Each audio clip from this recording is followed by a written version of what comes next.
Queres dar um tapa? Vou dar um tapa. Chega! Pô, deu bom, hein? Porra, foi bom isso aí, tá? Aquele que salva uma vida, salva o mundo inteiro, é uma frase que está presente no Talmud, a coletânea de livros sagrados do judaísmo, e também em um anel dado de presente para Oskar Schindler no fim da Segunda Guerra Mundial. Esse cara foi o protagonista do filme A Lista de Schindler, que é o tema do Vogalizando o Cinema de hoje.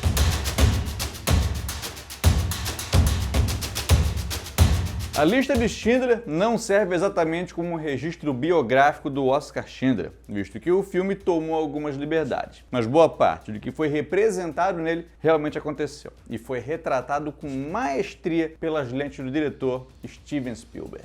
Ele ganhou o Oscar de melhor diretor pelo trabalho no filme em 1994 e já era um cineasta de renome na época, conhecido por dirigir os 3 primeiros filmes, Indiana Jones, Tubarão, ET e A Cor Púrpura. Mas foi A Lista de Schindler que consolidou ele como um dos maiores diretores de todos os tempos.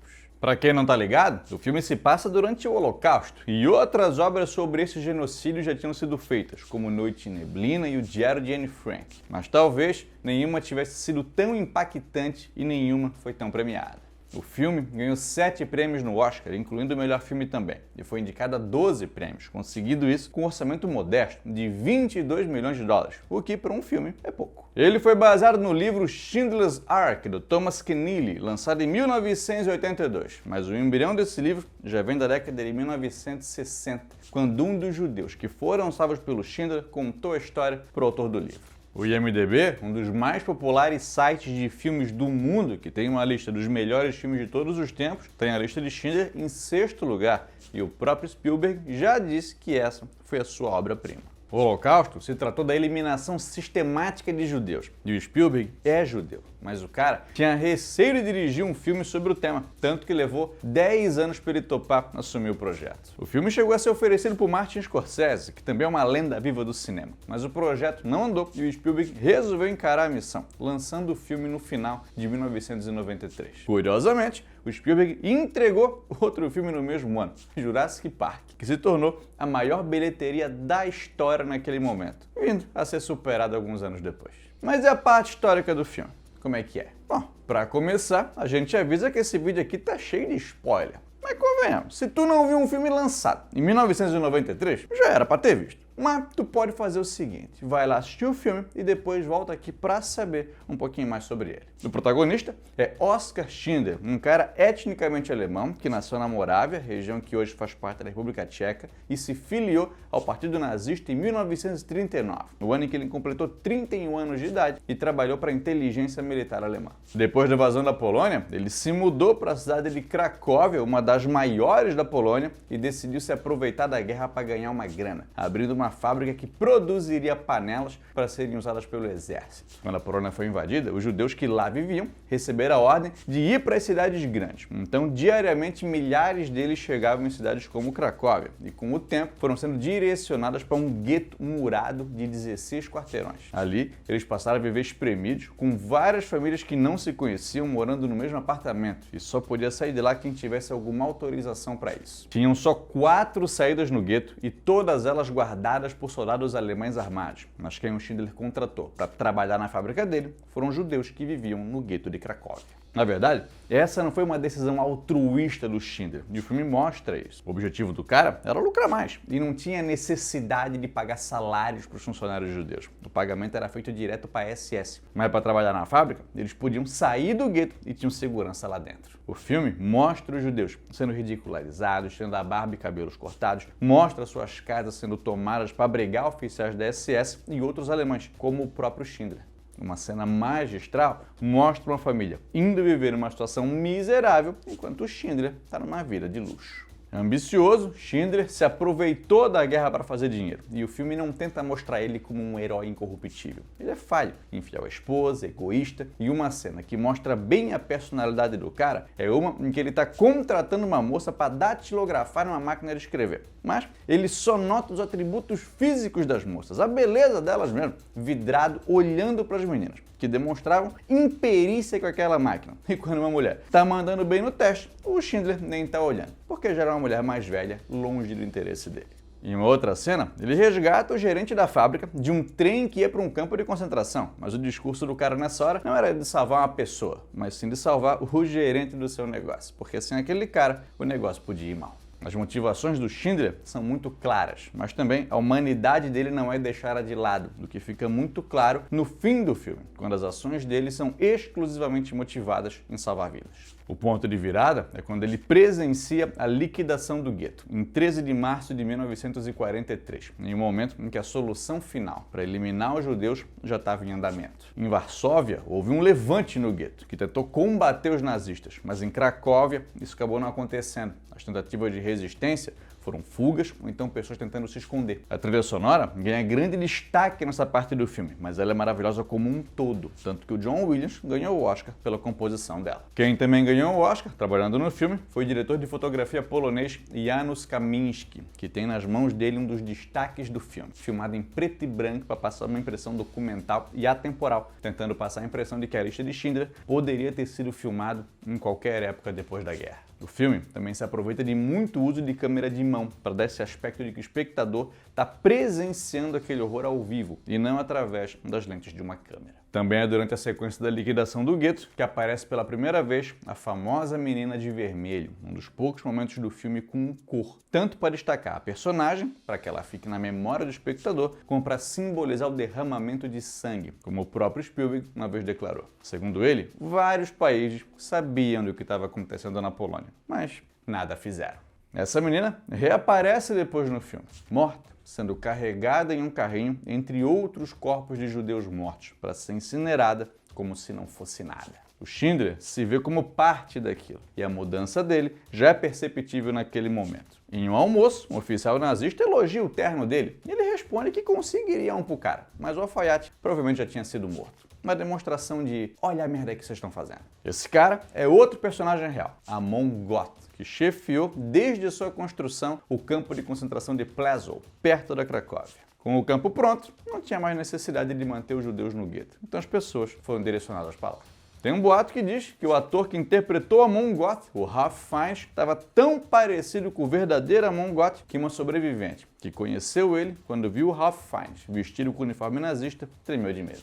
Isso porque o cara foi uma das figuras mais nefastas dentro do nazismo. Ele usava pessoas como alvo para praticar sua habilidade no tiro, fazia execuções aleatórias e demonstrou seu sadismo e desprezo pela vida alheia inúmeras vezes. A desumanidade do cara já é mostrada em uma das primeiras cenas em que ele aparece, quando uma engenheira judia avisa ele que tem um problema numa obra, que a fundação precisa ser refeita, e o cara manda executar ela bem ali, na frente de todo mundo, para em seguida mandarem fazer exatamente o que ela sugeriu. Os judeus que estavam no campo dele viviam com o medo constante da morte, e durante uma cena ele deixa claro o seu desejo de apagar a história de prosperidade dos judeus na Polônia. Na frente dos nazistas, o Schindler ainda mantém a imagem de um homem de negócios que se importa com a vida dos operários porque são operários, porque dão lucro, mas se percebe um esforço dele em salvar o máximo de vidas que ele pode nesse momento e também de aliviar a dor das pessoas. A humanidade dele vai crescendo conforme o filme passa, o que faz com que a fábrica dele seja conhecida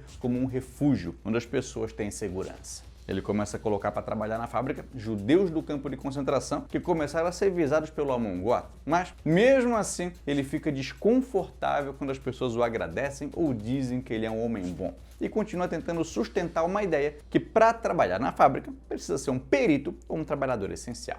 Em uma das cenas, um homem recebe a informação de que ele não é essencial, de que não teria valor para os nazistas, então logo seria direcionado para um campo de concentração. E logo em seguida, ele revela que é professor de História e Literatura, de modo a criar uma reflexão de que para nazista, História e Literatura realmente não vale de nada. Para conseguir que os judeus sejam enviados para a fábrica, Schindler precisa subornar oficiais nazistas. E quem faz essa ponte entre os funcionários e o Schindler é um membro do Judenrat, um conselho administrativo formado por judeus chamado Itzhak Stern, que também é um personagem real e foi magnificamente interpretado pelo Ben Kingsley. O Stern contratou até pessoas que não tinham experiência com metais, e o Schindler bancou essa galera, às vezes até inventando uma função para essas pessoas fazerem. Muito bem simplificada, quando crianças foram retiradas dos braços das mães, ele diz que elas são importantes para fazerem o polimento dentro do cano das armas, por conta dos dedos pequenininhos. Nesse momento, a Alemanha já estava perdendo a guerra, embora o filme não evidencie as batalhas, mas sim as relações entre nazistas e judeus na Polônia. E quando Gott recebe a ordem para desmantelar o campo de concentração, começam as deportações para Auschwitz, o campo de extermínio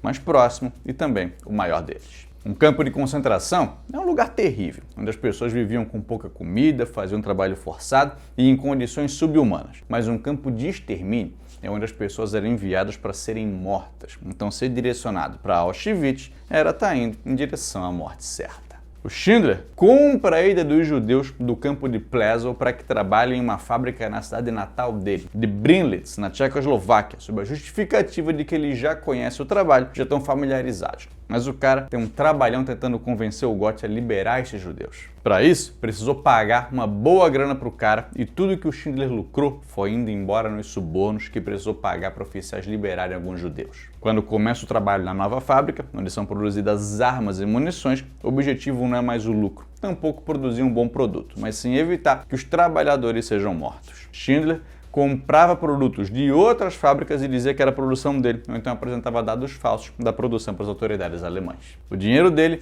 acaba quase que ao mesmo tempo que a guerra, e como o cara era membro do Partido Nazista e se utilizou de mão de obra escrava, era um criminoso de guerra e precisou fugir.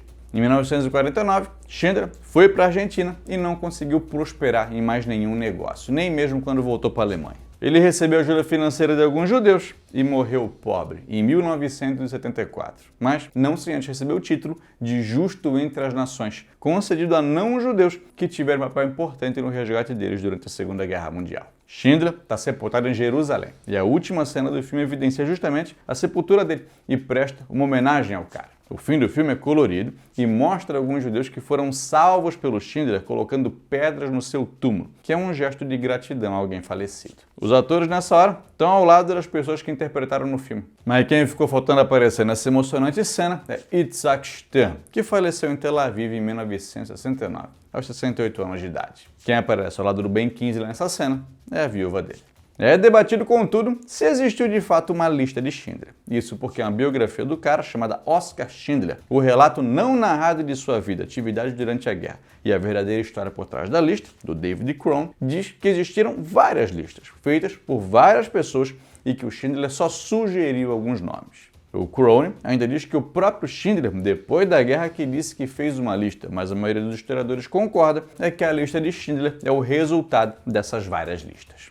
O que o autor não nega é que o Schindler gastou toda a sua grana e arriscou sua vida para salvar os mais de 1.100 judeus que ele levou para uma fábrica na cidade natal dele. Amon Gott foi capturado por membros do exército dos Estados Unidos em 1945, no fim da guerra, em uma instituição para doentes mentais, visto que o médico alemão atestou que ele tinha uma doença e mandou o cara para lá. Ele foi condenado à morte por crimes contra a humanidade e foi enforcado nos arredores do campo de Plzeň. Dizem que as últimas palavras dele foram Heil Hitler. O filme foi filmado na Cracóvia e Spielberg já declarou que foi bem difícil de filmar, por conta da carga emocional que ele carregava. O set tinha um clima pesado e os caras tinham ciência que estavam filmando uma obra que ficaria para a posteridade, embora Spielberg tivesse dúvidas se seria um sucesso financeiro, o que o filme também foi. Eles não chegaram a filmar em Auschwitz, mas uma das cenas mais agoniantes do filme se passa lá, depois que o trem, que deveria levar as mulheres judias para a fábrica do Schindler na Tchecoslováquia, vai parar em Auschwitz por algum engano. Assim que as mulheres chegam, elas veem as chaminés e as cinzas tomando conta do espaço. Lá,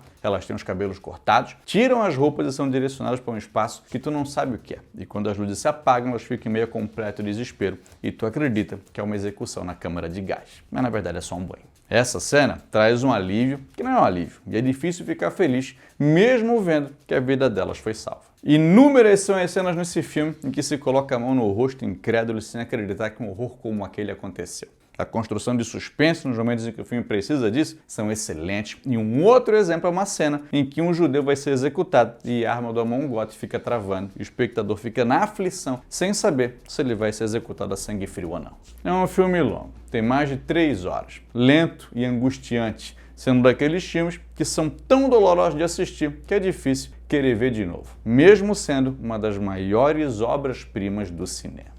O vídeo de hoje fica por aqui. Infelizmente não foi dos temas mais alegres, mas a gente tem mais conteúdo no nosso Instagram que traz um material um pouco mais feliz também. Então, segue a gente por lá que tá valendo a pena. Confere também o nosso material no TikTok e ouve o nosso podcast, onde o Mark e eu vão responder comentários, comentar algumas notícias e contar umas curiosidades históricas. Procura pelo podcast do Vogalizando, é esse o nome mesmo. Se tu quiser aparecer por aqui, igual essa galera maneira, é só virar um membro do nosso canal. Os membros participam de enquetes exclusivas, ganham acesso a emojis também, e aqueles que assinam o plano Vogalaver de carteirinha ganham acesso a vídeos exclusivos que saem novos a cada 15 dias, sempre às sextas-feiras. Os temas deles são variados, desde a história do Hamas, da Joana d'Arc, o fim da Idade Média, a Guerra do Peloponeso, julgamento dos ditadores argentinos, unificação alemã e todos eles com o selo Vogalizando de maneirice. Quem colabora com a gente com um valor de mais um Pix, também tem o seu nome aparecendo aqui nos colaboradores. Curte o vídeo, se inscreve no canal e fica com o Vogalizando. Confere esse vídeo aqui sobre o soldado japonês que não sabia que a Segunda Guerra Mundial tinha acabado, ou então esse aqui que é um top 10 dos melhores filmes sobre a Segunda Guerra Mundial.